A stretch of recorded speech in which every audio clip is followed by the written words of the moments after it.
Ndagusuhuje ngo ikaze nanone kuri channel ya Mr Sammy Humble Boy. Ndizera ko aho uri byifashe neza kandi ukomeje kugubwa neza, ndetse n'ubwo ubuzima bwawe butameze neza izere ko ejo bizakunda. Rero uyu mwanya ndaje ngezeho amakuru atandukanye. Mu Rwanda ndakubwira ko guhera kuri uyu wa mbere tariki 28 Mata umwaka wa 2025 mu mashuri atandukanye mu gihugu hatangiye isuzuma bumenyi mpuzamahanga rigenewe abanyeshuri biga mu mashuri yisumbuye PISA rizamara igihe kirenga ukwezi n'ibyumweru bibiri. Ni isuzuma bumenyi ritegurwa n'umuryango mpuzamahanga w'ubutwererane mu by'ubukungu n'iterambere OECD rigenewe abanyeshuri biga mu mashuri yisumbuye batarengeje imyaka 15 biga ibijyanye n'imibare, gusoma na siyansi. Minisiteri y'Uburezi Mineduc ibinyujije mu kigo cy'igihugu gishinzwe ibizamini n'ubugenzuzi bw'amashuri NESA yatangaje ko yishimiye gutangaza ko u Rwanda rwitabira iri suzuma mpuzamahanga rya 2025. Biteganyijwe ko iri suzuma rizitabirwa n'abanyeshuri bagera ku 7,455 baturutse mu bigo by'amashuri 213 biherereye mu bice bitandukanye by'igihugu. Iri suzuma bumenyi rikazasozwa tariki 7 Kamena umwaka wa 2025.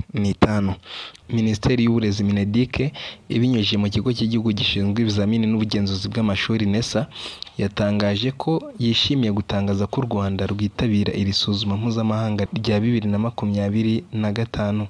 Biteganyijwe ko rizitabirwa n'abanyeshuri bagera ku 7,455 baturutse mu bigo by'amashuri 213 biherereye mu bice bitandukanye by'igihugu. Iri suzuma bumenyi rikazasozwa tariki 7 Kamena umwaka wa 2025.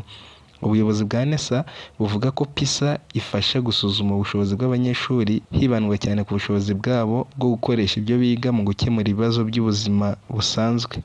Buvuga kandi ko kwitabira k'u Rwanda gushimangira ukwiyemeza kwarwo mu guharanira iterambere ry'uburezi no gusuzuma imikorere yarwo mu bihugu 91 byitabira muri uyu mwaka. Guverinoma y'Ububiligi yavuze ko yifuza ko Perezida wa Uganda Yoweri Kaguta Museveni yabahuza n'u Rwanda rwacanye umubano n'Ububiligi kuwa 17 Werurwe umwaka wa 2025. Minisitiri w'Intebe wungirije akaba na Minisitiri w'Ububanyi n'Amahanga w'Ububiligi Maxime Plevo yabikomoje ubwo yahuraga na Perezida Museveni kuwa gatanu tariki 25 Mata. Yavuze ko Ububiligi bukibona u Rwanda nk'igihugu cy'ingirakamaro mu karere kandi rukaba ruri mu mwanya mwiza wo gufatanya n'abandi mu gushakira igisubizo kirambye ibibazo by'umutekano muke mu burasirazuba bwa Repubulika Iharanira Demokarasi ya Kongo. Mu kiganiro n'abanyamakuru, Maxime Plevo yavuze ko uretse kuba yaraje kureba Perezida Museveni nk'inararibonye ishobora gutanga igisubizo kirambye mu gukemura ikibazo cy'amakimbirane yabaye akarande mu burasirazuba bwa Kongo, ashobora no kuba umuhuza wo kongera gutuma u Rwanda n'Ububiligi bibana. Mu magambo ye bwite, Maxime Plevo yavuze ko Perezida Museveni ari uw'agaciro kuko ashobora kujya hagati y'impande ebyiri mu bibazo bya diplomasi. Minisitiri Maxime yatangiye uruzinduko muri Afurika yo hagati kuva kuwa gatanu tariki 25 rukaba ruzarangira ejo tariki 29 Mata, aho bivugwa ko azanwe no gukomeza umuhate w'Ububiligi mu gutanga umusanzu mu gushaka igisubizo kirambye cy'amakimbirane mu burasirazuba bwa Repubulika Iharanira Demokarasi ya Kongo. Yavuze ko ababajwe nuko atabasha gusura u Rwanda kuko nta mubano rugifitanye n'Ububiligi. Biteganyijwe ko muri uru ruzinduko Minisitiri w'Ububanyi n'Amahanga w'Ububiligi agomba kuba aherekejwe n'intumwa y'Ububiligi mu karere k'ibiyaga bigari ndetse n'ibitangazamakuru byo mu Bubiligi byandika mu Gihorandi n'Igifaransa. Indi nkuru nuko Iran iri gukora iperereza ku nkongi yibasiye icyambu imaze guhitana abantu 28 naho abandi barenga 1000 bagakomereka. Inkongi y'umuriro yatewe n'ibiturika yibasiye icyambu kinini cya Shahid Rajae kiri Bandar Abbas mu majyepfo y'uburengerazuba bwa Iran, imaze guhitana abantu 28 ikomeretsa abarenga 1000 mu gihe batandatu bakomeje kuburirwa irengero. Iyo nkongi yadutse kuwa 26 Mata ikomeje gutera ubwoba ko umubare ushobora gukomeza kwiyongera nubwo itsinda ry'abashinzwe kuzimya umuriro bawuhosheje, ndetse ibyo bikorwa bikaba byari bigikomeje. Ku munsi w'ejo ku cyumweru hasakajwe amashusho ku mbuga nkoranyambaga yerekana indege zo mu bwoko bwa kajugujugu zigerageza kuzimya umuriro mu gihe mu kirere hari huzuyemo imyotsi y'umukara. Perezida wa Iran Masoud Pezeshkian yagaragaje ko ababajwe n'abahitanywe n'ibiturika, avuga ko yatanze itegeko ko hakorwa iperereza ku mpamvu zabyo. Kubera iyi nkongi byaje no gutuma ibikorwa byo kohereza no kwakira ibicuruzwa kuri icyo cyambu bihagarara. Ejo ku cyumweru kandi perezida w'Uburusiya Vladimir Putin yihanganishije Iran kubw'iyo mpanuka ndetse ategeka ko bohereza ubufasha bwose bushoboka muri icyo gihugu kugira ngo batabare. Iki cyambu kinini muri Iran gifite ubushobozi bwo kwakira toni miliyoni 80 z'ibicuruzwa buri mwaka, kikaba ari nacyo kiri hafi y'inyanja ya Hormuz inyuzwaho amato menshi y'ubucuruzi bw'amavuta, aho 20% by'amavuta acuruzwa buri munsi ku isi ariho anyuzwa. Tujya mu makuru ajyanye n'imyidagaduro, reka mbwire ko u Rwanda rugiye kongerwa ku bihugu urubuga rwa YouTube rwemewe kwinjirizwamo amafaranga bizwi nka content monetization.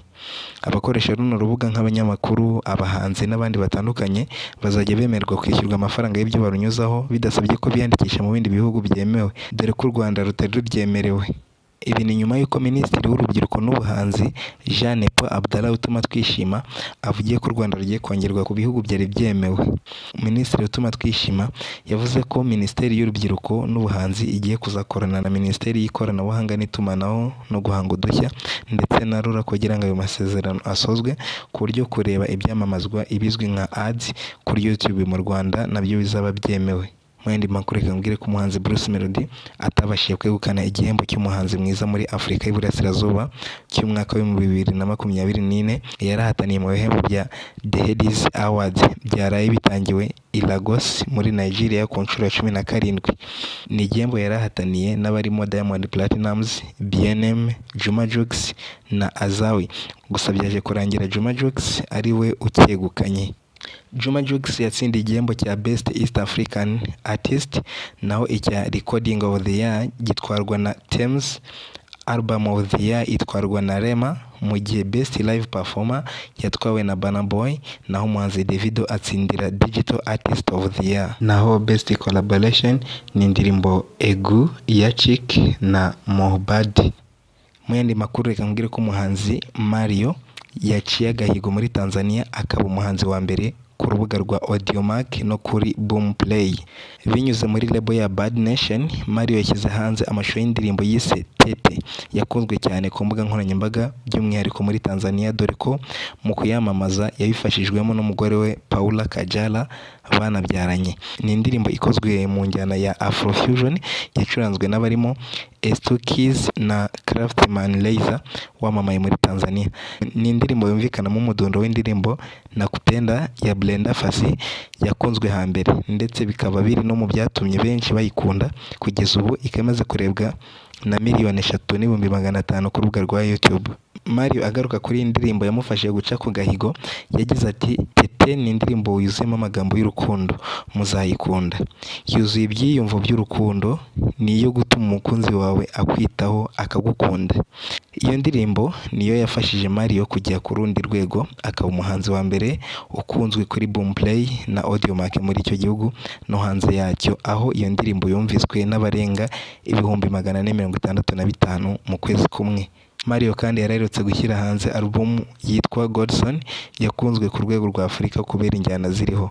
Album ya Godson ya Mario yagaragayeho abanyarwanda nka Kenny Soul na Element, King Promise, Patola King, Bien, Joshua Baraka n'abandi.